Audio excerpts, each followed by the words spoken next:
whatever it is. It doesn't matter what line of work. It doesn't matter what choice you make in a relationship. If you come at it from room 4 and you bless it with room 4 consciousness, it can't help but unfold magically. And room 4 is what I refer to as inevitability consciousness. Inevitability. Because I ask, whenever I'm speaking to actors, I ask for a show of hands. Raise your hand if you would like to make your full-time living as a performer. Okay? Well, you know everyone in the room. Again, well, awesome. We can talk further. But when I'm speaking specifically to actors and ask for that, don't you know, everyone in the room raises their hand, right? Because I ask them what you want. And then I ask them to close their eyes, and that's to create voter safety. So with your eyes closed, not you guys, but them, I say, with your eyes closed, now, only continue to hold your hand up if you, in your deepest heart of hearts, believe that that is exactly what's going to happen. How many hands do you think go down? Almost all of them. Okay? So do you see that the script has already been written? Think about the areas in your life where you have already decided on the likely outcome, and yet you do it anyway. What gives with that? Life is fairly brief, even if you get the 100-year plan. It's true. Even if you're issued triple digits, it really is but a blip on a radar screen. Or as we used to say in the South, it's a pimple on a gnat's ass. Right? Meaning it's pretty small. So age is wisdom. This is a bold-faced lie. It just is.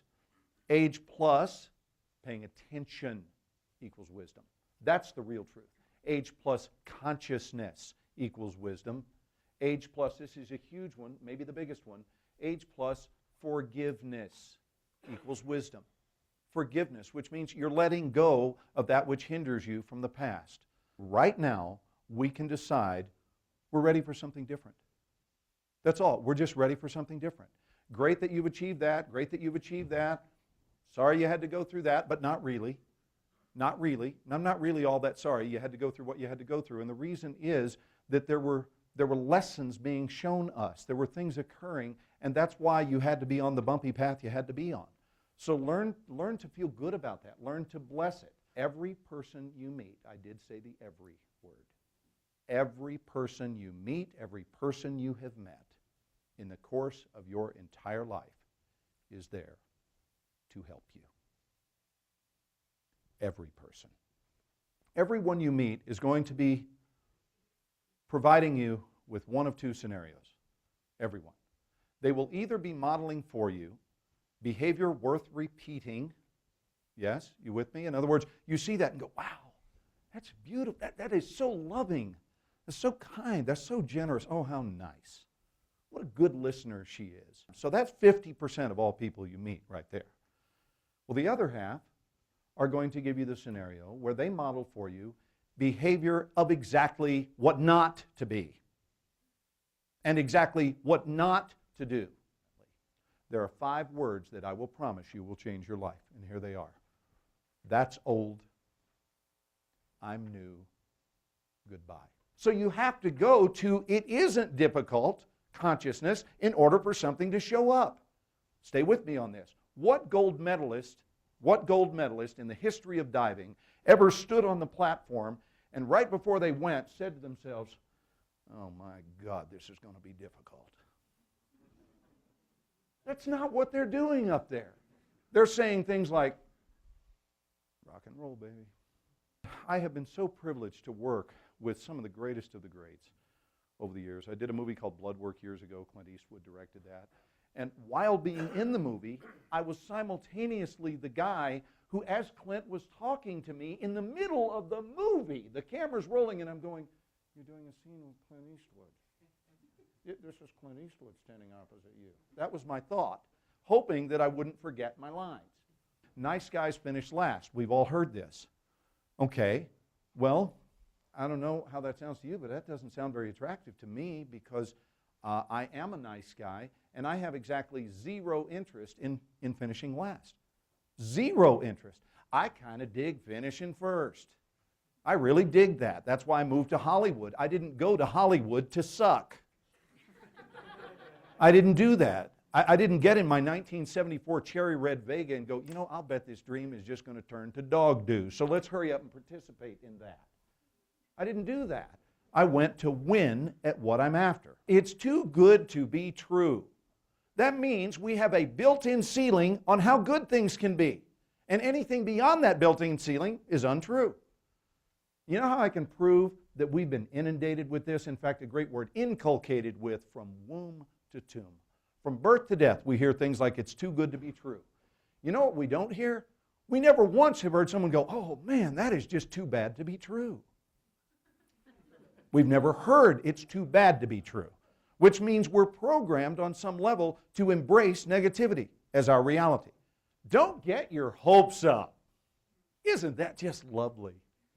Can we just celebrate how wonderful that sounds?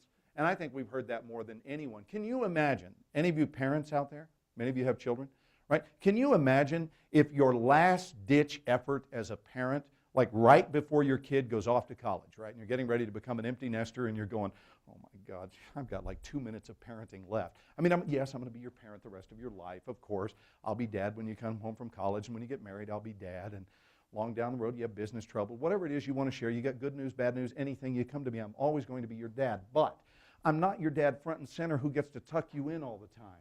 I won't get to see you on a daily basis like I have for the last 18 years.